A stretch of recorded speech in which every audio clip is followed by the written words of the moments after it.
신명기 19장. 주 너희의 하나님이 너희에게 주기로 한 그 땅, 거기에서 살고 있는 원주민을 주 너희의 하나님이 멸망시키시고 너희가 그들을 쫓아내어 그 성읍과 집에서 살게 될 때에 너희는 주 너희의 하나님이 너희에게 차지하라고 주신 땅에서 성읍 셋을 따로 구별하여 놓아야 한다. 주 너희의 하나님이 너희에게 주신 땅을 세 영역으로 구분하여 길을 닦아 모든 살인자가 그곳으로 피신할 수 있게 하여라. 살인자가 구별된 성읍으로 도피하여 살 수 있는 경우는 다음과 같다. 일찍이 미워한 일이 없는 이웃을 뜻하지 않게 죽였거나 어떤 사람이 이웃과 함께 나무하러 숲속으로 들어가서 나무를 찍다가 도끼가 자루에서 빠져나가 친구를 쳐서 그가 죽었을 경우에 죽인 그 사람이 그 구별된 성읍 가운데 한 곳으로 피신하면 살 수가 있다. 도피성은 평소에 이웃을 미워한 일이 없는 사람이 실수로 이웃을 죽게 하였을 때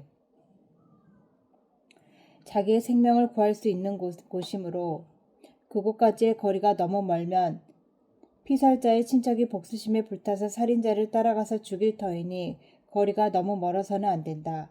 내가 새 성읍을 따로 떼어 놓으라고 너에게 명령한 이유가 바로 여기에 있다.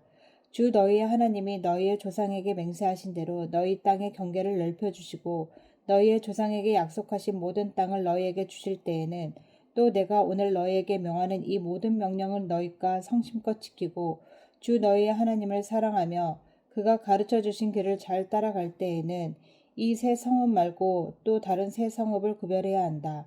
그리하여 주 너희의 하나님이 너희에게 유산으로 주신 땅에서는 죄 없는 사람이 살인죄를 지고 죽는 일이 없도록 하여야 한다. 그러면 살인죄 때문에 너희가 책임을 지는 일은 없을 것이다. 그러나 어떤 사람이 그의 이웃을 미워하여서 해치려고 숨었다가 일어나 이웃을 덮쳐 그 생명에 치명상을 입혀 죽게 하고 이 여러 성읍 가운데 한 곳으로 피신하면 그가 살던 성읍의 장로들이 사람을 보내어 그를 거기에서 붙잡아다가 복수자의 손에 넘겨주어 죽이게 해야 한다. 너희는 그런 사람에게 동정을 베풀어서는 안 된다. 이스라엘 안에서 죄 없는 사람이 죽임을 당하는 일이 없어야만 너희가 복을 받을 것이다. 너희는 주 하나님이 너에게 유산으로 주어 차지한 땅에서 이미 조상이 그어놓은 너희 이웃의 경계를 옮기지 말아라. 어떤 잘못이나 어떤 범죄라도 한 사람의 증언만으로 판정할 수 없다. 두세 사람의 증언이 있어야만 그 일을 확정할 수 있다. 남에게 죄를 뒤집어 씌우려는 나쁜 증인이 나타나면 소송을 하는 양쪽은 주 앞에 나와 그 당시의 제사장들과 재판관 앞에 서서 재판을 받아야 한다. 재판관들은 자세히 조사한 뒤에 그 증인이 그 이웃에게 거짓 증언을 한 것이 판명되거든 그 증인이 그 이웃을 해치려고 마음먹었던 대로 그 이웃에게 갚아주어야 한다. 그래서 너희 가운데서 그런 악의 뿌리를 뽑아야 한다. 그러면 남은 사람들이 이 말을 듣고 두려워하여서 이런 악한 일을 하는 사람이 너희 가운데서 다시는 생기지 않을 것이다. 너희는 이런 일에 동정을 베풀어서는 안 된다. 목숨은 목숨으로 눈은 눈으로 이는 이로 손은 손으로 발은 발로 갚아라. 20장. 너희가 적군과 싸우려고 나가서 너희보다 많은 적군이 말과 병거를 타고 오는 것을 보더라도 그들을 두려워하지 말아라. 이집트 땅에서 너희를 인도하여 주신 너희의 하나님이 너희와 함께 계신다. 너희가 싸움터에 나가기 전에 제사장을 불러서 군인들에게 격려의 말을 하게 하여야 한다. 제사장은 군인들을 다음과 같이 격려하여라. 이스라엘아 들어라. 오늘 너희가 너희의 대적과 싸우러 나갈 때에 마음에 겁내지 말며 무서워하지 말며 그들 앞에서 떨지 말아라. 주 너희의 하나님은 너희와 함께 싸움터에 나아가서 너희의 대적을 치시고 너희에게 승리를 주시는 분이시다. 그 다음에 장교들은 군인들에게 다음과 같이 지시하여라. 너희 가운데 누구든지 집을 짓고 준공식을 하지 못하는 사람이 있으면 집으로 돌아가거라. 그가 전사함으로써 다른 사람이 준공식을 하는 일이 없도록 하여라. 또 누구든지 포도원을 만들어 놓고 아직 그 열매를 맛보지 못한 사람이 있으면 그런 사람도 집으로 돌아가거라. 그가 전사함으로써 다른 사람이 그 열매를 맛보는 일이 없도록 하여라. 또 너희 가운데 여자와 약혼하고 아직 결혼하지 못한 사람이 있으면 그런 사람도 집으로 돌아가거라. 그가 전사함으로써 다른 사람이 그 여자와 결혼하는 일이 없도록 하여라. 장교들은 군인들에게 또 이렇게 지시하여라. 어느 누구든지 전쟁이 두려워서 겁이 나면 집으로 돌아가거라. 그런 사람이 있으면 다른 형제의 사기만 떨어진다. 장교들이 군인들에게 이런 지시를 다 끝마치면 군인들 위에 지휘자를 임명하여라. 너희가 어떤 성읍 가까이 가서 공격할 때에 먼저 그 성읍의 평화를 청하여라. 만일 그 성읍 백성이 평화 제의를 받아들이고 너희에게 성문을 열거든 그 성 안에 있는 백성을 너희의 노비로 삼고 너희를 섬기게 하여라.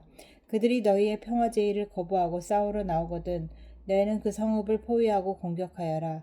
주 너희 하나님이 그 성읍을 너희의 손에 넘겨주셨으니 거기에 있는 남자는 모두 칼로 죽여라. 여자들과 아이들과 가축과 그 밖에 성 안에 있는 모든 것은 전리품으로 가져도 된다.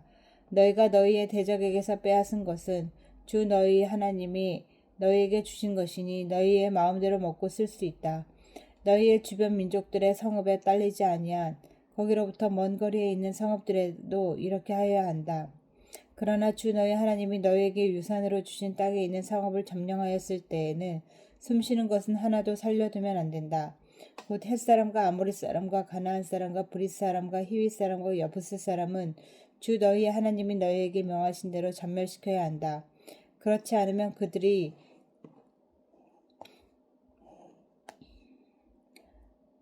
그들의 신을 섬기는 온갖 역겨운 일을 너희에게 가르쳐서 너희가 주 너희의 하나님께 죄를 짓게 할 것이다. 너희가 한 성읍을 점령하려고 둘러싸서 공격하는데 오랜 기간이 걸리더라도 거기에 있는 과일나무를 도끼로 마구 찍어서는 안 된다. 과일은 따서 먹어라. 그러나 나무를 찍어버리지는 말아라. 들에 있는 나무가 원수라도 된단 말이냐. 어찌 그 나무들을 포획하겠느냐. 다만 먹을 열매를 맺지 못하는 나무는 너희가 알고 있으니 그런 나무는 찍어도 좋다. 너희는 그런 나무를 찍어서 너희와 싸우는 성읍을 점령할 때까지 성읍을 포위하는 데 필요한 장비를 만들어 쓰도록 하여라.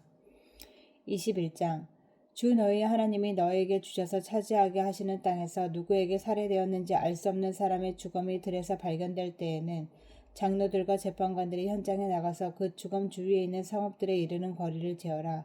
그 죽음에서 가장 가까운 성읍이 있을 터이니 그 성읍의 장로들은 아직 멍에를 메고 일한 적이 없는 암송아지와 한 마리를 끌고 와서 물이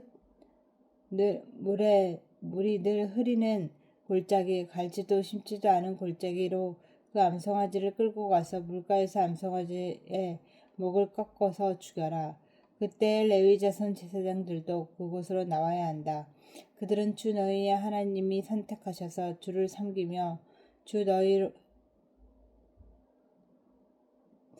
주의 이름으로 축복하는 직책을 맡은 사람으로서 모든 소송과 분쟁을 판결할 것이다. 이때 피살자의 죽음이 발견된 곳에서 가장 가까운 성읍의 장로들은 물가에서 목이 꺾인 암송아지 위에 냇물로 손을 씻고 아래와 같이 증언하여라. 우리는 이 사람을 죽이지 않았고 이 사람이 살해되는 현장을 목격하지도 못하였습니다.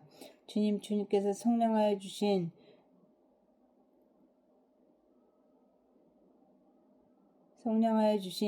주의 백성 이스라엘의 죄를 사려하여 주시고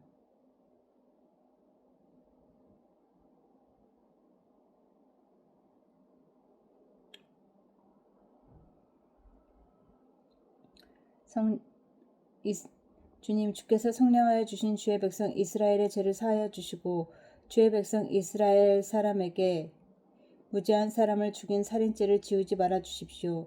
이렇게 하면 그들은 살인의 책임을 벗게 된다. 이렇게 해서 너희는 너희에게 지워진 살인의 책임을 벗어라. 이렇게 하는 것은 주께서 보시기에 옳은 일이다. 너희가 적군과 싸울 때에 주 너희의 하나님이 적군을 너희의 손에 넘겨주셔서 너희가 그들을 사로잡았을 때에 그 포로들 가운데서 마음에 드는 아리따운 여자가 있으면 그를 아내로 삼아도 된다. 그 여자를 아내로 삼을 사람은 그 여자를 자기 집으로 데리고 가서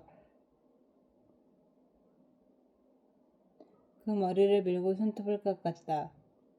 잡혀올 때 입었던 포로의 옷을 벗게 하여야 한다.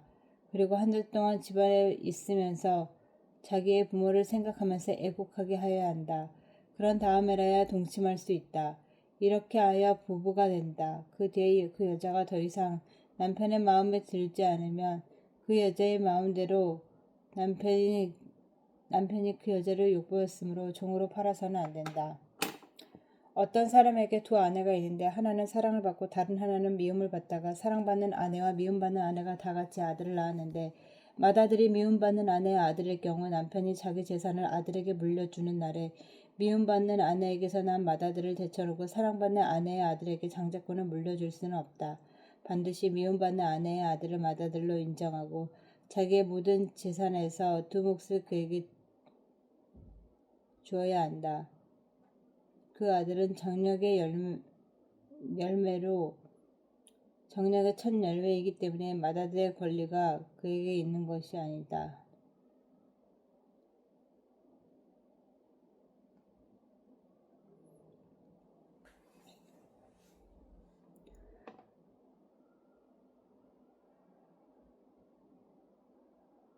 반드시 미움받는 아내의 아들을 맏아들로 인정하고 자기의 모든 재산에서 두 몫을 그에게 주어야 한다. 그 아들은 정력의 첫 열매이기 때문에 맏아들의 권리가 그에게 있는 것이다. 어떤 사람에게 아버지의 말이나 어머니의 말을 전혀 듣지 않고 반항만 하며 고집이 세어서 아무리 타일러도 듣지 않는 아들이 있거든. 그 부모는 그 아들을 붙잡아 그 성읍의 장로들이 있는 성문 위로 회관으로 데리고 와서 그 성읍 장로들에게 우리의 아들이 반항할 때만 고집이 세어서 우리의 말을 전혀 듣지 않습니다. 방탕한 데다가 술만 마십니다. 하고 호소하여라. 그러면 그 성읍의 모든 사람이 그를 돌로 쳐서 죽일 것이다. 이렇게 해서 너희 가운데서 악을 뿌리 뽑아야 한다. 그래야만 온 이스라엘이 그 일을 두려워할 것이다. 죽을 죄를 지어서 형성된 사람은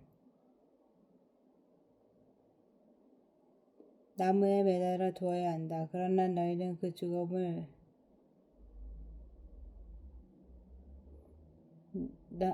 죽음을 나무에 매달아 둔 채로 밤을 지내지 말고 그날로 묻어라. 나무에 달린 사람은 하나님께 저주를 받은 사람이기 때문이다. 너희는 주 너희의